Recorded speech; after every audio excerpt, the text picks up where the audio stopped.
Welcome back to Banging the Can, the Houston sports podcast that does not apologize for championship rings and tings. I am your host, Ross Bolen. And as I said last time, thank God for the Astros because we have absolutely jack shit going elsewhere. Since our last episode, released on November 7th, the Texans and Rockets have won a combined 2 games. 2. The Rockets beat the Orlando Magic literally that night on November 7th, and then the Dallas Mavericks on November 16th. And the Texans, well, let's talk about the Texans. The Houston Texans, 13-6 win over the Jacksonville Jaguars on October 9th, remains their only win of the season, with our 2 latest losses since our last podcast coming against the Commanders and the Giants. Now, as I said before the season started, I had low expectations, almost no expectations for this season. So I'm not exactly shocked because I have had zero faith in Cal McNair and the front office for a few years now. But holy shit, this is unwatchable garbage. Absolutely unwatchable garbage. Davis Mills, whether it's for a lack of coaching or a lack of talent, has regressed somehow this season. Our only good receiver, Brandon Cooks, doesn't even want to be here. And I'm not sure it matters if Lovie Smith or John Madden or Jesus Christ himself is coaching this team. They simply stink. They're terrible. The only bright spot has been Dameon Pierce, our running back.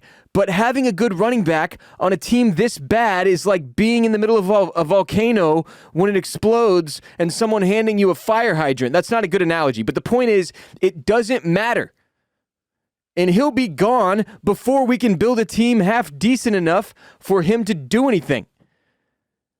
Running backs are good for like 2 or 3 years, max, sometimes less, before the burnout sets in and it's over. And if you think the Texans will be competitive or even competent in the next 2 or 3 years, you haven't been paying attention. And some of you are like, oh, well, now, Ross, you're being too negative. The defense has been a bright spot. And to that, I say no. The defense has been a bright spot by comparison, like arguing a single firefly in a pitch-black cave is a bright spot. Another bad analogy, but this team isn't worthy of good analogies. It's a clusterfuck of a dumpster fire franchise. And I hate watching the Texans play football now. It genuinely upsets me. So yesterday when I went to YouTube TV at my home in Austin, Texas, and saw the Texans game wasn't even available, I was happy because I didn't have to put myself through that. And if you're like, oh, you don't watch Red Zone? No, dude, I don't watch Red Zone. I used to be a Red Zone guy back when I was like really, really obsessed with fantasy football. But now I only turn to Red Zone once the fantasy playoffs have started because it's too much, man. It's too overstimulating. I like watching one game and betting on one game. That's what I enjoy. I don't need to watch 15 fucking games at one time. That's insanity. Those of you who do it every Sunday are nutballs. Good for you, whatever, if you enjoy it. But it's too much for me. So I was actually stoked that I couldn't watch our football team. That's how bad we are because I knew it would be a downer and drag me down on a Sunday where I want to enjoy myself. It's the start to the week. The Texans are no way to start your week. None of you deserve this. We do not deserve this. It seriously is at the point where I'm telling people, like, don't watch this. Don't watch this shit. You don't put yourself through this shit. Sunday after Sunday, disappointment after disappointment. And it's not exciting. We never do anything exciting. It's just boring and sad. That's the whole season in a nutshell so far. We've won one fucking game. We've tied as many games as we've won. We're pathetic. We're the laughingstock of the league. We probably have the number 1 pick locked up, which, do you even trust this front office to make that decision? Do you trust this front office to take the talent of another number 1 pick and turn the franchise around?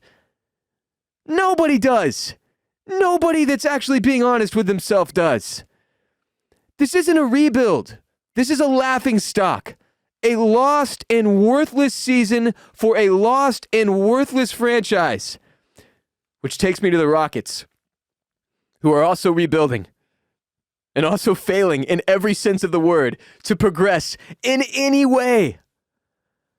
My God. And that's where my anger with the Texans is derived from. The total and utter lack of progress week to week. Sucking ass is one thing. Because again, with the Texans, I expected it. But failing to improve in any aspect of the game, week to week, game after game, it's simply inexcusable when you're as bad as the Texans are. And that similarly is how I feel about the Rockets. I mean, Jalen Green has had games that made me say, maybe. But that's about it. Şengün has had games that made me say, oh, perhaps. But that's about it. We stink. Even Eric Gordon, the nicest man on earth, fucking hates it here. And we 1,000% should be tanking for another top 3 pick. That's where we are. We've won 3 fucking games. 3 fucking games. The whole season, we're in dead last league-wide and should be ashamed of our current situation, unless we are indeed tanking on purpose, which based on my read is not the case. We just suck. It's been a miserable Rockets season, somehow almost as miserable as it has been watching the Texans. It's crazy. Thank God for the Astros and the World Cup to distract us for the next couple weeks. Today's episode is brought to you by MyBookie, our online sportsbook and casino sponsor here at Banging the Can. If you're looking for a place to get all the action you can handle the rest of the NFL season, betting on the NBA, college football, golf, MMA, boxing, or whatever, all your sports betting needs are taken care of at MyBookie.ag. They've got all the prop bets, live lines, alternate lines, and futures that you could possibly need, plus the online casino with live roulette, blackjack, and more. And for a limited time, join the MyBookie family using the code ROSS at checkout, ROSS, to support the show, and you'll receive a deposit bonus, instantly giving you even more dough to throw at your favorite sporting event. The website is awesome on desktop and mobile, incredibly easy to use, beautifully laid out. So what are you waiting for? Just use promo code ROSS at sign up to claim your bonus at mybookie.ag today and lock in for the rest of the NFL season. Bet on the Astros to win it all next year. Fade the Texans and Rockets. That's what I've been doing regularly, and it's nice. I'm going to put my kids through college fading the Texans. Do your thing. MyBookie.ag, code ROSS to unlock that deposit bonus and support Banging the Can. I will be throwing down on the World Cup, as is tradition. I've been doing it since college, every 4 years. It's probably my favorite thing to gamble on, obviously betting on Team USA. I'm 2-0 so far in the World Cup this year. I faded the fuck out of Qatar by betting on Ecuador. That just I was like, soccer country versus oil and gas country. I'm not sure why Ecuador wasn't, that Qatar was the favorite. Ecuador was the underdog, so I bet them, won that money. Then I took the Netherlands in the second half over Senegal. So join me the rest of the World Cup on MyBookie using code ROSS when you sign up to support the show. Bet anything, anytime, anywhere with MyBookie.ag. Code ROSS when you sign up to unlock that deposit bonus. As far as the World Cup and Team USA goes, look, I'm not a soccer guy, all right? I played soccer as a kid. I loved it. It was one of my favorite sports to participate in, honestly. And I was fairly good at it. I played goalie at Bear Creek United in the Select League for a while. And I remember specifically hitting my head on the goalpost at one point, which may be the cause of some of my personal issues now. But the World Cup is the only time I watch soccer. So I don't have a fucking clue what to expect. I'm just glad we actually made the tournament so that I have something to watch to distract me from the Houston Rockets and Houston Texans and their week after week failures. But there is nothing like the World Cup, nothing else like it in sports. It is the best country versus country sporting event in the world, and I fucking love it. So at least we have that, Houston. That and I guess the Astros offseason. Looks like Verlander's probably going to sign with the Mets, if I had to guess. Which, I don't think he's coming back, man. Look, it doesn't make strategic sense for the Astros to bring Verlander back, and it doesn't make financial sense for him to come back, unless he decides that $150 million in net worth is enough, and he doesn't need to make more money. but that's not going to happen. So if you're clinging to some weird delusion that we need Verlander back, which we don't, or he wants to come back, which he doesn't, let it go, man. Just let it go. It's over. We had a great run with Verlander. He was phenomenal in the regular season, but he is the most anxiety-producing postseason pitcher I have ever laid eyes on. We don't need him back. Our bullpen is so deep. We have so many starters. We've got Hunter Brown on deck, the next Justin Verlander. And if you didn't notice, when Carlos Correa waved bye-bye and everybody flipped out, Jim Crane was pretty confident in Jeremy Pena, wasn't he? And did that pay off? Yes. Hunter Brown is the dude they put the overlay of him and Verlander every time Hunter Brown pitched. Look how oh my God, his pitching motion is the exact same as Justin Verlander. If we have the next Justin Verlander and he's 10, 12, however many years younger, why the fuck would you spend $150 million, whatever Verlander wants, $100 million for 3 years probably? Like, that's not going to happen. It's just not how Jim Crane rolls. It's not how this franchise has been built into a dynasty. It is not going to happen, and you need to move on with your life. All of that being said, Team USA versus Wales starts in a few minutes, so I'm going to get out of here. But thank you for listening. Hold your heads high. That's the other thing. The Astros gave us a beautiful gift. Another World Series pennant.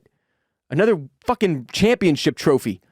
We don't have to be as angry about the Texans and Rockets as we normally would. We just won the World Series a few weeks ago.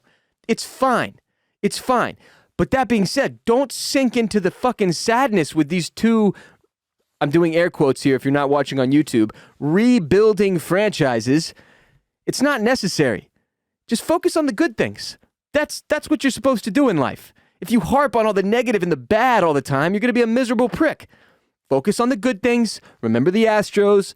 Read some off-season columns. Check in on the interview. Like, what? You know what I mean? It's like, oh my God, they brought Bregman to the Texans game, and I was like, stop it. Stop. They showed him on the screen. I was like, stop. Don't force our champions to come into this house of pathetic shit and be a part of it. Like, that. Don't make him pretend to be a Texans fan. Maybe he chose to go. And if he did, Bregman, I beg you, something about Reliant is toxic. It's cursed. Stay out of there, man. That's where losers go, to lose and be sad. That's not your game. You're a champion. Stay the fuck out of there. Hit bolenmedia.com/shop for Banging the Can merch to support the show. More importantly, tag us in social media if you're going to a Texans game or a Rockets game and you're taking pictures or just want to do a rant about how pathetic it is in there. At Banging the Can on Instagram. We'll repost you. Tell your friends and family about the show. Follow us everywhere. We're on TikTok, at Banging the Can, on Instagram, at Banging the Can, on Twitter, at Banging the Can. I'm Ross Bolen. You can follow me on Twitter and Instagram, at WR Bolen. One of my tweets is currently going viral. Somebody put up a picture of someone at the World Cup, and I don't think it was even from the World Cup, sneaking a beer, a New England IPA, into the stadium with a Coca-Cola cover over the can. And I was like, I'm not trying to get Brittany Griner for a New England IPA. And that's going absolutely ham on Twitter right now, which is nice. Maybe Elon actually did fix the website. It's been a while since I went viral like this. But it also just like, that's one of the fascinating things about this World Cup to me, is that the situation in Qatar and how crooked FIFA is, and just the ridiculous, like, you know, human rights injustices that have occurred in that country.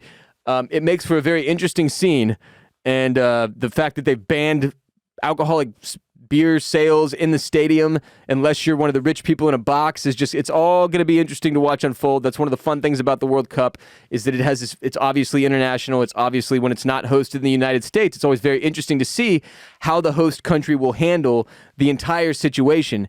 And Qatar's got to be one of the more fascinating examples of that we've ever had. So, yeah. I'll be back soon. Rockets season has a long way to go. God, I can't wait for the NFL to get to the playoffs so we can stop even thinking about the Texans. But until next time, remember, we are a city of champions. The Astros just won. There's no need for the sadness and negativity. Cherish the championship. Cherish it. For the love of God, cherish it. And as always, H-Town, stay down.